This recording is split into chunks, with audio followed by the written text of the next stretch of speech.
Bueno, este es un video que quería hacer para contestar a Pablo de la Iglesia.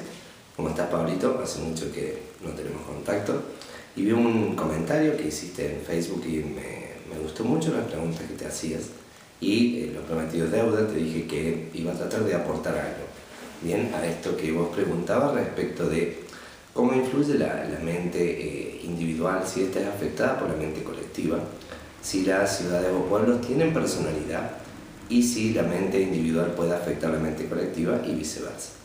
Primero me parece que deberíamos aclarar algunos conceptos, ¿no? Lo primero que planteabas es si los pueblos tienen personalidad. La personalidad se define como el patrón relativamente estable de pensamiento, emoción y conducta. Esto es que aquello que se refleja con mayor frecuencia y que tiene estabilidad podemos llamar personalidad.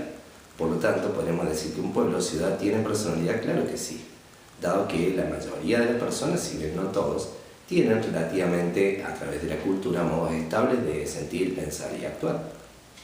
Así verás que no es lo mismo la ciudad de Córdoba que la ciudad de Buenos Aires. Verás que no es lo mismo quizá la ciudad de Buenos Aires que una ciudad de Bolivia. El patrón cultural, su forma de sentir, pensar y actuar son diferentes, por lo tanto tienen personalidad, claro que sí. Respecto a lo que es la mente, es algo muy interesante lo que planteas, lo que pasa es que deberíamos definirla. La mente es el cerebro en acción, es decir, que cada vez que yo pienso algo, mi cerebro se pone a la marcha. Esto es que una mente está actuando. ¿Cómo influye esto y cómo se transforma en personalidad? Cada vez que tengo un pensamiento, mi cerebro se pone a la marcha y fabrica un químico para que yo sienta exactamente como pienso. A esto le llamo emoción. Supongamos, si yo tengo un pensamiento contrariante, mi cerebro va a informar a las células de mi cuerpo de un químico para que se sientan enojadas. Esto es, tengo el enojo. Si yo lo mantengo durante minutos a ese patrón de pensamiento, se va a transformar en un sentimiento. Me siento enojado. Si lo mantengo durante horas y días, se transformará en un estado de ánimo. Vengo medio enojado. Si lo mantengo durante meses, a ese pensamiento y esa emoción se transformará en un rasgo. Soy un tipo medio enojoso. Y si lo mantengo durante años, se transformará en mi personalidad. Esto es que se integrará a todos los aspectos de mi emoción, pensamiento y conducta esta forma de ser medio cabrón. Esto es que la mente individual puede transformarse en personalidad. Sí. Ahora bien, ¿qué es la mente colectiva? La mente colectiva yo la podríamos equiparar a lo que es la cultura, o podríamos hacer una metáfora de lo que es el río, un río caudaloso. Es decir, que donde la mayoría de las personas que se encuentran en esa mente colectiva piensen, sienten y actúan de una manera similar.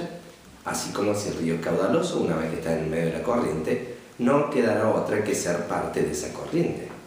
Pero podríamos equiparar la mente individual también como los pequeños afluentes que nutren a ese río principal.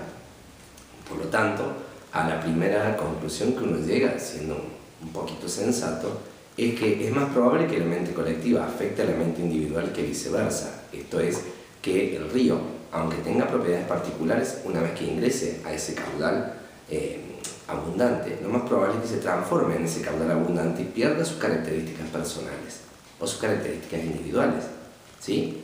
Esto es que, suponte, si yo voy a una iglesia, ahí está existiendo una mente colectiva que siente, piensa y actúa de determinada manera.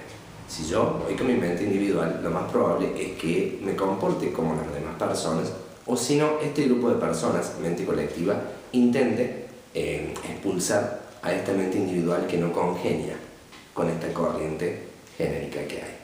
Por lo tanto, la primera conclusión, repito, es que es más fácil que la mente colectiva influya en la mente individual en este punto. Ahora, si la mente individual influye en la colectiva, a ver, Pablo, nosotros hemos hecho cambios, tanto vos y yo como muchas personas, respecto a lo que es el alimento, los conceptos respecto a la salud y los conceptos respecto a quizá la mayoría de las cosas que experimentamos en esta vida. Sin embargo, no parecen que hayan afectado a esa mente colectiva genérica, aunque sí han infectado a otras mentes individuales en un buen número.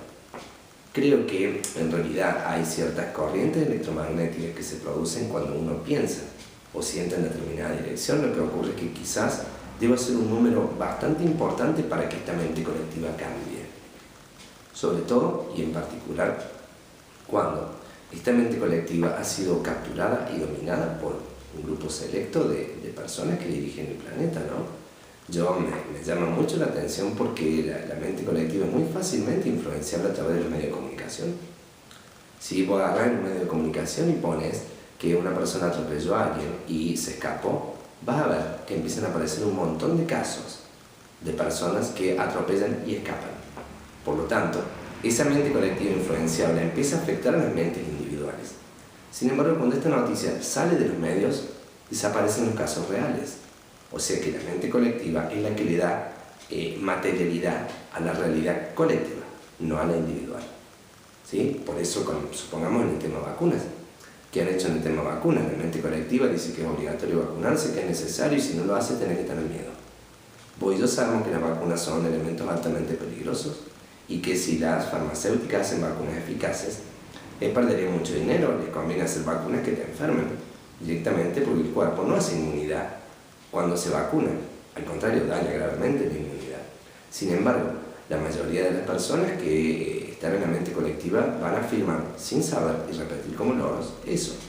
Sin embargo, muchas mentes individuales sabemos lo contrario y tratamos de difundirlo, pero como verán no alcanza. O ese río es muy caudaloso y creo que lo controla el miedo, fundamentalmente, o faltamos más mentes individuales para provocar el fenómeno que cambie en ese aspecto.